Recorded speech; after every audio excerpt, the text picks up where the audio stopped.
Chapter 4. My Interrupted Flight Toward the Himalayas. Leave your classroom of some trifling pretext and engage a hackney carriage. Stop in the lane where no one in my house can see you. These were my final instructions to Amar Mitter, a high school friend who planned to accompany me to the Himalayas. We had chosen the following day for our flight. Precautions were necessary, as Ananta exercised a vigilant eye.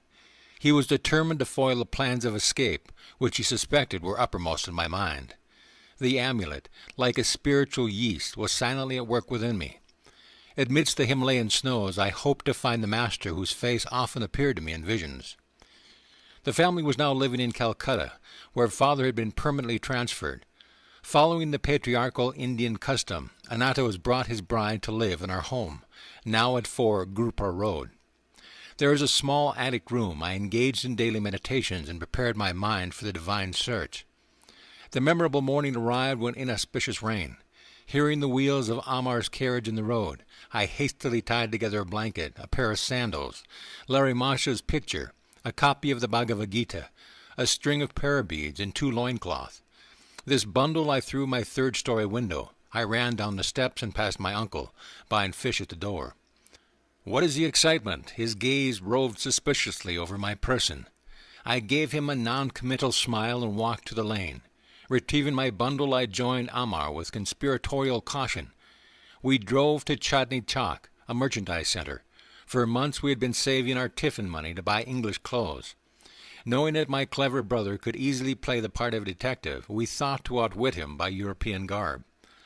On the way to the station, we stopped for my cousin, Jotan Ghosh, whom I called Jatinda.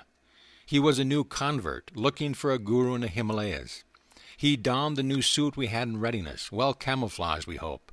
A deep elation possessed our hearts. All we need now are canvas shoes. I led my companions to a shop displaying rubber-soled footwear. Articles of leather, gotten only through the slaughter of animals, must be absent on this holy trip. I halted on the street to remove the leather cover from my Bhagavad Gita and the leather straps from my English-made Sola Tapi. At the station we bought tickets to Burdwan, where we planned to transfer to Hardwar in the Himalayan foothills. As soon as the train, like ourselves, was in flight, I gave utterance to a few of my glorious anticipations.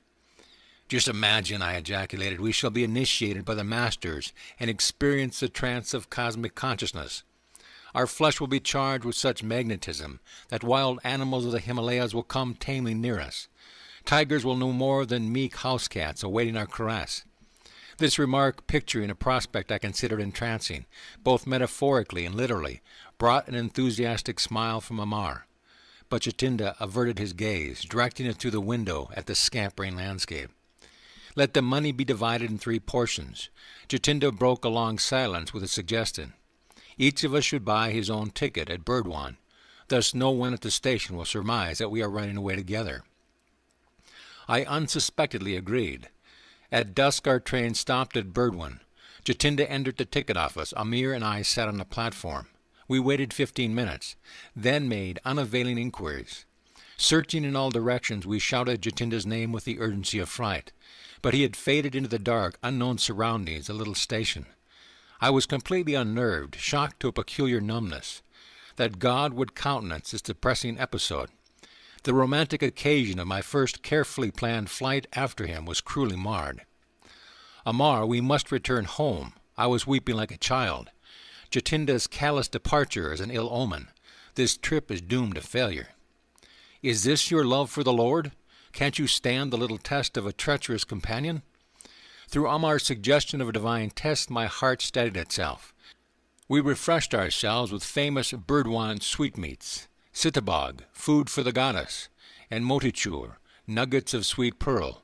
In a few hours we entrained for Hardwar, via Bareilly, changing trains at Mughal Sarai. We discussed a vital matter as we waited on the platform. Amar, we may soon be closely questioned by railroad officials. I am not underrating my brother's ingenuity. No matter what the outcome, I will not speak untruth. All I ask of you, Mukunda, is to keep still. Don't laugh or grin while I am talking. At this moment, a European agent accosted me. He waved a telegram whose import I immediately grasped. Are you running away from home in anger? No. I was glad his choice of words permitted me to make empathetic reply. Not anger, but divinest melancholy was responsible. I knew from my unconventional behavior. The official then turned to Amar. The duel of wits that followed hardly permitted me to maintain the counseled stoic gravity. "Where is the third boy?" The man injected a full ring of authority into his voice. "Come on, speak the truth." "Sir, I notice you are wearing eyeglasses. Can't you see that we are only two?" Amar smiled impudently. "I am not a magician. I can't conjure up a third companion." The official, noticeably disconcerted by his impertinence, sought a new field of attack. "What is your name?" "I am called Thomas. I am the son of an English mother and a converted Christian Indian father." "What is your friend's name?" "I call him Thompson." By this time my inward mirth had reached the zenith. I unceremoniously made for the train, whistling for departure. Amar followed with the official, who was credulous and obliging enough to put us into a European compartment.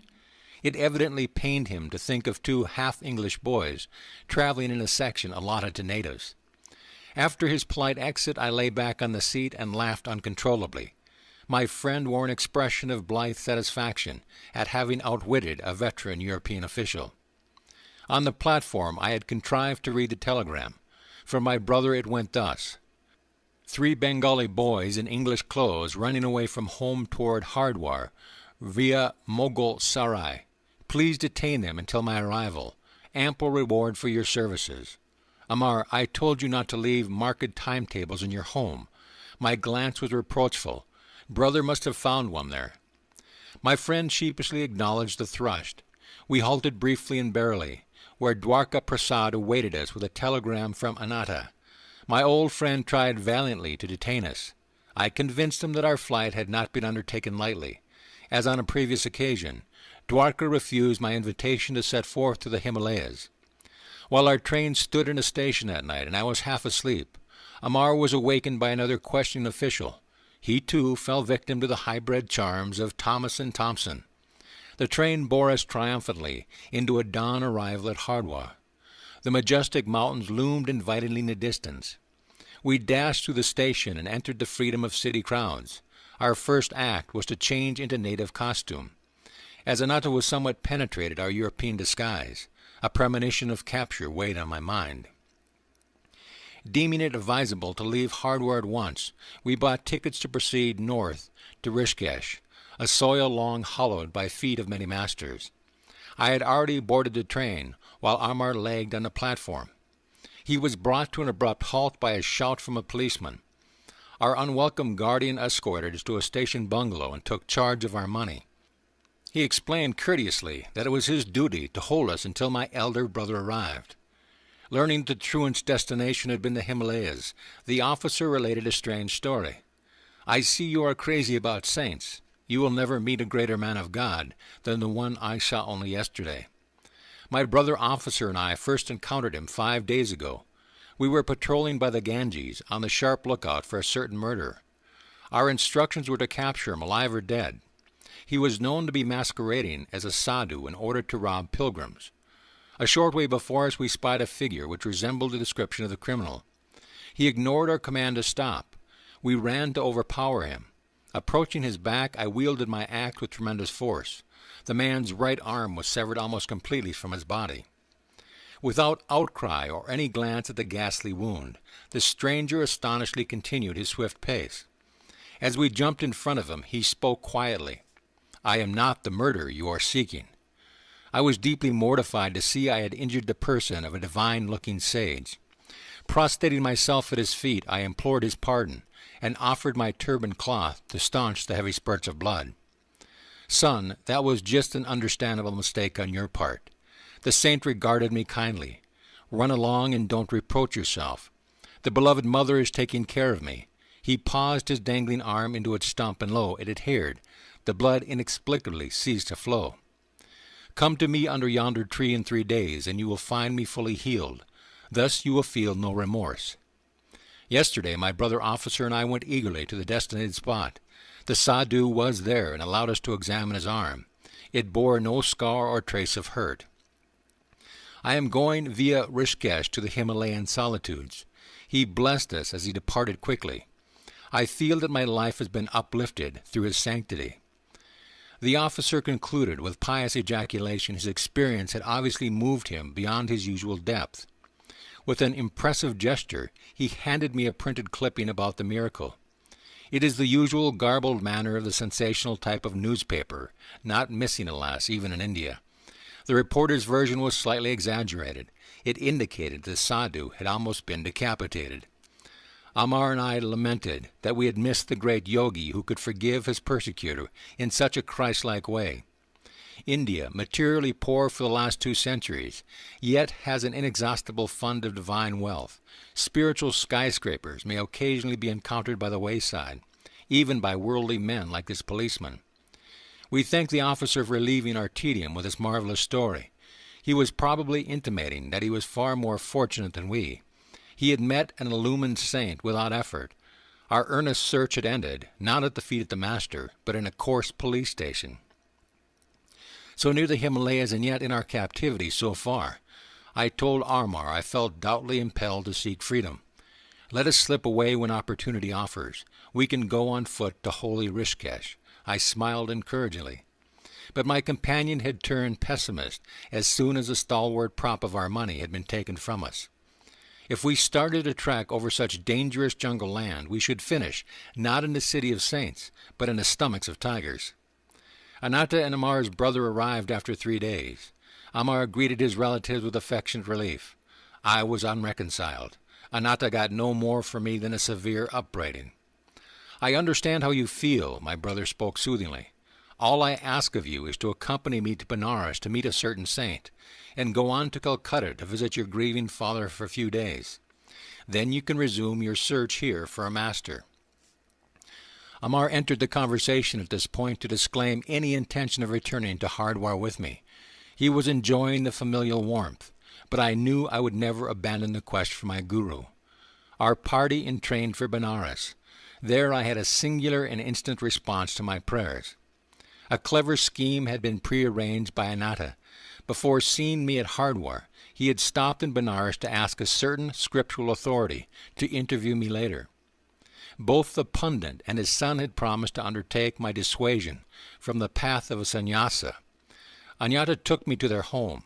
The son, a young man of ebullient manner, greeted me in a courtyard. He engaged me in a lengthy philosophical discourse. Professing to have a clairvoyant knowledge of my future, he discountenanced my idea of being a monk. "You will meet continual misfortune and be unable to find God if you insist on deserting your ordinary responsibilities. You cannot work out your own past karma without worldly experiences." Krishna's immortal words rose to my lips in reply. "Even he with the worst of karma, who ceaselessly meditates on me, quickly loses the effect of his past bad action. Becoming a high-souled being, he soon attains perennial peace. Arjuna, know this for certain. The devotee who puts his trust in me never perishes." But the forceful procrastinations of the young man had slightly shaken my confidence. With all the fervor of my heart, I prayed silently to God. "Please solve my bewilderment and answer me right here and now, if thou dost desire me to lead the life of a renunciant or a worldly man." I noticed a sadhu of noble countenance standing just outside the compound of the pundit's home. Evidently he had overheard the spiritual conversation between the self-styled clairvoyant and myself, for the stranger called me to his side. I felt a tremendous power flowing from his calm eyes. "Son, don't listen to that ignoramus. In response to your prayer, the Lord tells me to assure you that your sole path in this life is that of the renunciate." With astonishment as well as gratitude, I smiled happily at this decisive message. "Come away from that man." The ignoramus was calling me from the courtyard. My saintly guide raised his hands in blessing and slowly departed. "That sadhu is just as crazy as you are." It was the hoary-headed pundit who made this charming observation. He and his son were gazing at me lugubriously. I heard that he too has left his home in a vague search for God. I turned away. To Anatta I remarked that I would not engage in further discussion with our host. My brother agreed to an immediate departure. We soon entrained for Calcutta. "Mr. Detective, how did you discover I had fled with 2 companions?" I vented my lively curiosity to Anatta during our homeward journey. He smiled mischievously. At your school I found that Amar had left his classroom and had not returned. I went to his home the next morning and unearthed a marked timetable. Amar's father was leaving by carriage and was talking to the coachman. "My son will not ride with me to school this morning. He has disappeared," the father moaned. "I heard from a brother coachman that your son and 2 others, dressed in European suits, boarded the train at Haworth Station." The man stated, "They made a present of their leather shoes to the cab driver." Thus I had 3 clues: the timetable, the trio of boys, and the English clothing. I was listening to Anata's disclosure with mingled mirth and vexation. Our generosity to the coachman had been slightly misplaced. Of course I rushed to send telegrams to station officials in all the cities which Amar had underlined in the timetable. He had checked barely, so I wired your friend Dwarka there. After inquiries in our Calcutta neighborhood, I learned that cousin Jatinda had been absent one night, but had arrived home the following morning in European garb. I sought him out and invited him to dinner. He accepted, quite disarmed by my friendly manner. On the way I led him unsuspectingly to a police station. He was surrounded by several officers, whom I had previously selected for their ferocious appearance. Under their formidable gaze, Jatinda agreed to account for this mysterious conduct. "I started for the Himalayas in a buoyant spiritual mode," he exclaimed.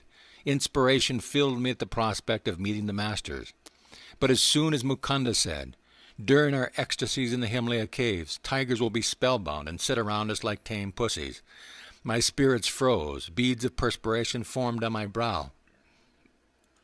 What then, I thought, if the vicious nature of the tigers be not changed through the power of our spiritual trance? Shall they treat us with the kindness of house cats? In my mind's eye I already saw myself the compulsory inmate of some tiger's stomach, entering there not at once with the whole body, but by installments of its several parts. My anger at Jatinda's vanishment was evaporated into laughter. The hilarious sequel on the train was worth all the anguish he had caused me. I must confess to a slight feeling of satisfaction. Jatinda, too, had not escaped an encounter with the police. "Anata, you are a born sleuth-hound." My glance of amusement was not without some exasperation. "And I shall tell Jatinda I am glad he was prompted by no mood of treachery, as it appeared, but only by the prudent instinct of self-preservation. At home in Calcutta, Father touchingly requested me to curb my roving feet, until at least the completion of my high school studies. In my absence he had lovingly hatched a plot by arranging for a saintly pundit, Swami Kubalananda, to come regularly to the house. "The sage will be your Sanskrit tutor," my parent announced confidently. Father hoped to satisfy my religious yearnings by instruction from a learned philosopher. But the tables were subtly turned. My new teacher, far from offering intellectual artifices, fanned the embers of my God aspiration. Unknown to Father, Swami Kebalananda was an exalted disciple of Larry Masha. The peerless guru had possessed thousands of disciples, silently drawn to him by the irresistibility of his divine magnetism. I learned later that Larry Masha had often characterized Kebalananda as a rishi, or illuminated sage. Luxuriant curls framed my tutor's handsome face. His dark eyes were guileless, with the transparency of a child's. All the movements of his slight body were marked by a restful deliberation. Ever gentle and loving, he was firmly established in the infinite consciousness. Many of our happy hours together were spent in deep Kriya meditation. Kebalananda was a noted authority on the ancient Shastras, or sacred books. His erudition had earned him the title of Shastri Mahayasha, by which he was usually addressed. But my progress in Sanskrit scholarship was unnoteworthy. I sought every opportunity to forsake prosaic grammar and to talk of yoga and Larry Masha. My tutor obliged me one day by telling me something of his own life with the master. Rarely fortunate, I was able to remain near Larry Masha for 10 years. His Benares home was my nightly goal of pilgrimage. The guru was always present in a small front parlor of the first floor. As he sat in lotus position on a backless wooden seat, his disciples garlanded him in a semicircle. His eyes sparkled and danced with the joy of the divine. They were ever half closed, peering through the inner telescopic orb into a sphere of eternal bliss. He seldom spoke at length. Occasionally his gaze would focus on a student in need of help. Healing words poured then like an avalanche of light. An indescribable peace blossomed within me at the master's glance. I was permeated with his fragrance as though from a lotus of infinity. To be with him, even without exchanging a word for days, was experience which changed my entire being. If any invisible barrier rose in the path of my concentration, I would meditate at my Guru's feet. There the most tenuous states came easily within my grasp. Such perceptions eluded me in the presence of lesser teachers. The Master was a living temple of God whose secret doors were open to all disciples through devotion. Larry Masha was no bookish interpreter of the Scriptures. Effortlessly he dipped into the divine library. Foam of words and spray of thoughts gushed from the fountain of his omniscience.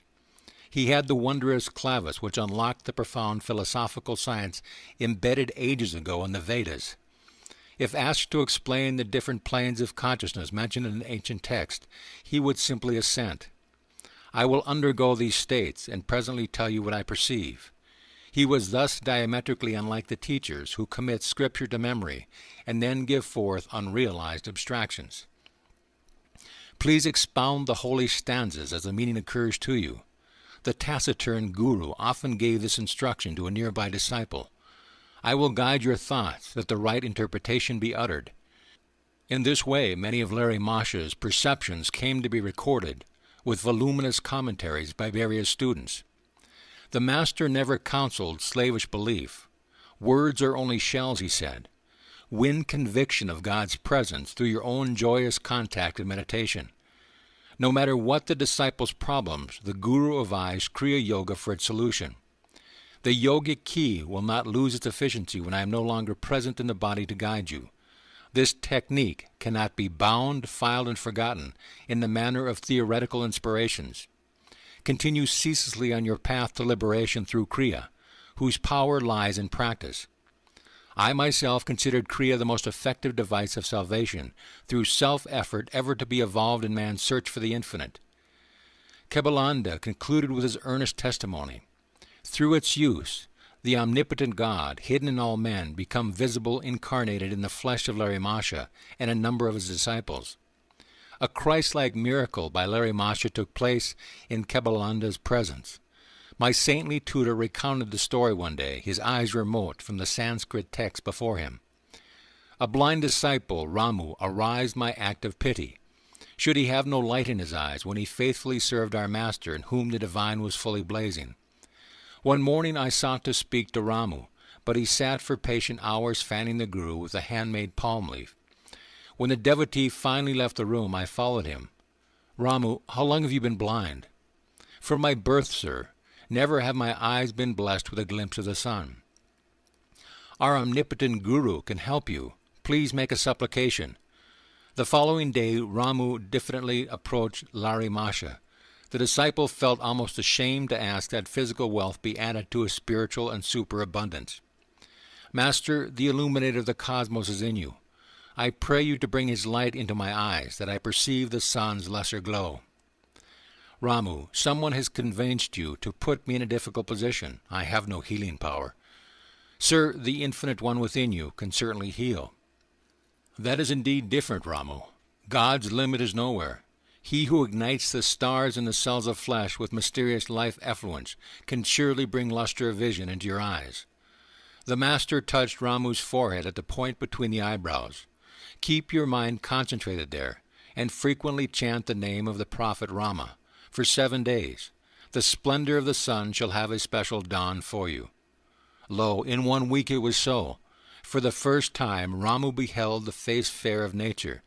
The omniscient one had unerring directed his disciple to repeat the name of Rama, adored by him above all other saints. Ramu's faith was a devotionally plowed soil in which the Guru's powerful seed of permanent healing sprouted. Kebalanda was silent for a moment, then paid a further tribute to his Guru. It was evident in all miracles performed by Larry Masha that he never allowed the ego principle to consider itself a causative power. By perfection of resistless surrender, the Master enabled the prime healing power to flow freely through him. The numerous bodies which were spectacularly healed through Larry Masha eventually had to feed the flames of cremation. But the silent spiritual awakening he effected, the Christ-like disciples he fashioned, are his imperishable miracles. I never became a Sanskrit scholar. Kabbalanda taught me a diviner syntax. End of chapter.